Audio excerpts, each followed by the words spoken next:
Good morning. Hope we are all well on this Monday.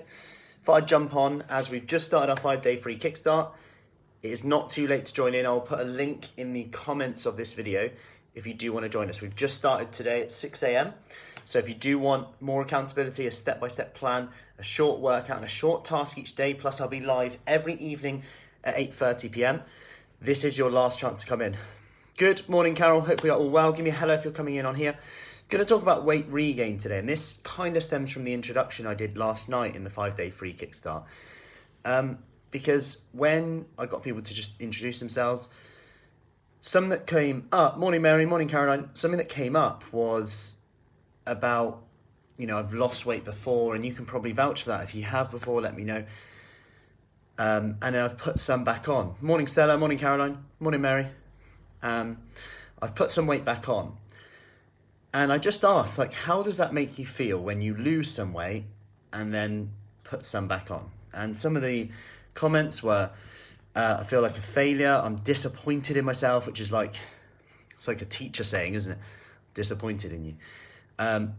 Oh no, got to start all over again. I feel ashamed, useless, same old fat me, feel stupid, all these words. And if you think how damaging those words can be for your confidence, which then impacts your energy, what you're willing to do and your motivation, you've got to consider, is it the diet that's the issue? Or is it actually a societal thing in that how we are geared up, morning Paula, for a diet? Because the research is quite clear that even losing 5% of your starting body weight can be clinically significant. Morning, Norma.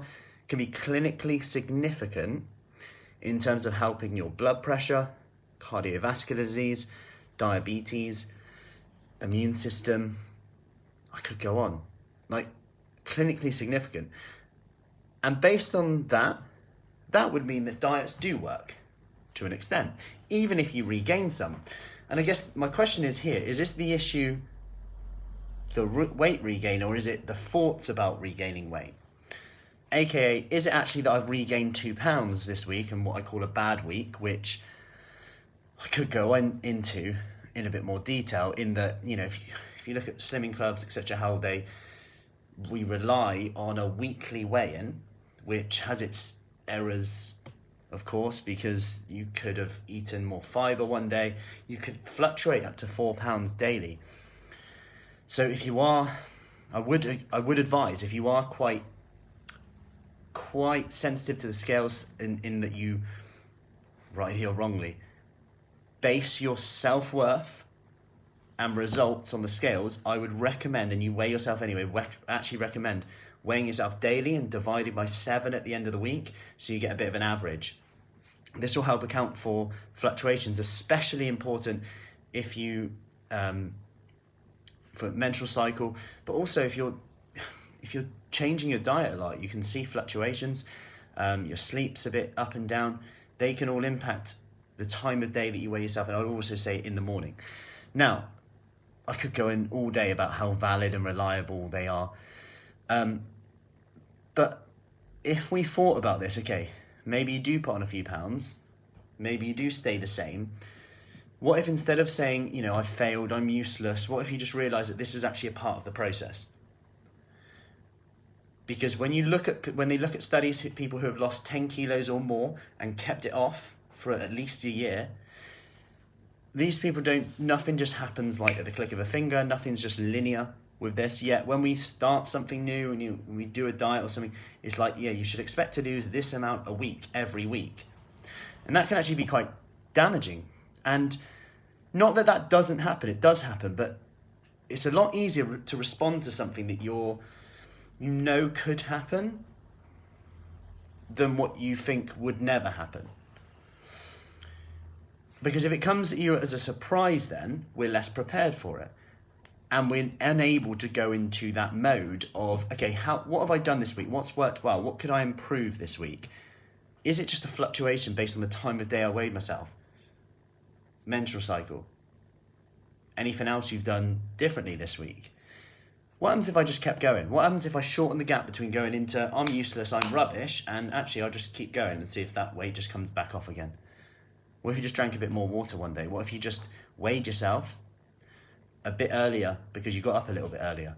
What if you went to bed a bit later and you ate a bit later that night before? The food's sitting in your gut a little bit longer, yet we can define our whole week's worth of habits based on that. And my point here is what if we responded to the challenges, to the obstacles along the way a little bit differently, seeing them as an opportunity to grow as a person in terms of getting a breakthrough? Because like Paula said yesterday, if you can get through that kind of obstacle, what if you were just one day away from seeing the results you wanted, but you stopped? Because quite often, everyone's done a diet where they've lost weight, but everyone's stopped at some point. And we've got to look at the reason why we stopped. Was it because it wasn't working? Was there a fluctuation in the weight? Not seeing the results quick enough? Then we can go into, okay, quick enough compared to what?